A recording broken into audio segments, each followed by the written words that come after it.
Tropic mythos ప్రస్తుతానికి ప్రపంచాన్ని గడగడలాడిస్తుంది అనమాట. జనరల్గా మన సినిమాల్లో చూస్తుంటాం కదా, మన తెలుగు సినిమాల్లో హీరో వచ్చేసాడు రా ఇంకా అయిపోయింది అంటే ఇక అక్కడి నుంచి ఇక విలన్ భయపడిపోవటాలు, వణికిపోవటాలు, వెళ్ళి అందరినీ చంపేస్తుంటారు, ఈ టైప్లో ఉంటుంది కదా. అలాగే ఒక్క కంట్రీ, 2 కంట్రీలు కాదు, that including India. Just Nirmala Sitharaman garu అందరితో పెద్ద పెద్ద బ్యాంకులతోటి, వాళ్ళతోటి ఫైనాన్షియల్ సెక్టర్స్ వాళ్ళతోటి మీటింగ్ పెట్టి, at the same time Canada, bank of Canada వాళ్ళు, అమెరికా గోల్డ్మన్ సాంగ్స్, జేపీ మోర్గన్, వీళ్ళంతా ఎక్కడెక్కడ వాళ్ళు, యూకేకి సంబంధించిన బ్యాంక్స్ వాళ్ళు, ఎక్కడెక్కడ వాళ్ళు అందరూ మీటింగ్లు పెట్టుకొని ఒకటే డిస్కషన్ స్టార్ట్ చేశారు.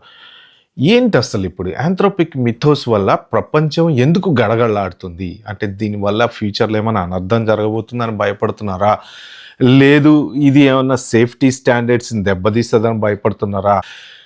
ఆంథ్రోపిక్ వాళ్ళు ఆల్రెడీ ఏదో ఒక కొత్త దాంతో టెన్షన్ పెడతా ఉన్నారు జనాలని.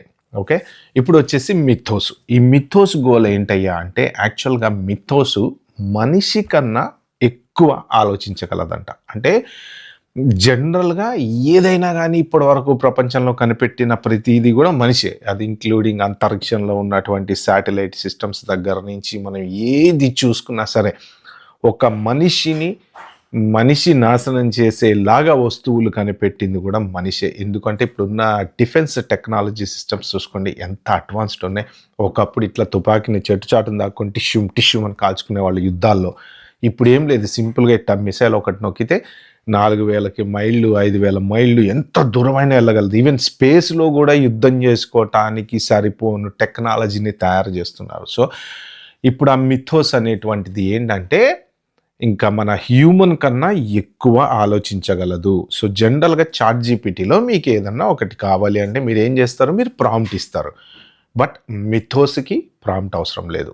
దాని ప్రాంప్ట్ అదే క్రియేట్ చేసుకుంటుంది. ఓకే, అదే థింక్ చేసుకుంటుంది, అదే ప్రాబ్లమ్స్ ఫిక్స్ చేస్తుంది, అదే ప్రాబ్లమ్స్ ఫైండ్ అవుట్ చేస్తుంది. సో మరి ఎందుకు దీనికి భయపడుతున్నారు అంటే, యాక్చువల్గా సాఫ్ట్వేర్లో ఉన్నటువంటి వాల్నరబుల్స్ వితిన్ సెకండ్స్లో కనిపెట్టగలదట ఈ మిథోస్ సాఫ్ట్వేర్. అంటే గత 27 సంవత్సరాలుగా ఉన్నటువంటి ఒక డిఫెక్ట్ ఏదైతే ఉందో, అంటే అది అలానే ఎగ్జిస్ట్, దాన్ని ఎవరు పట్టుకోలేకపోయారు. అలాంటి డిఫెక్ట్ని వితిన్ సెకండ్స్, ఫ్రాక్షన్ ఆఫ్ సెకండ్స్లో కనిపెట్టేసిందట.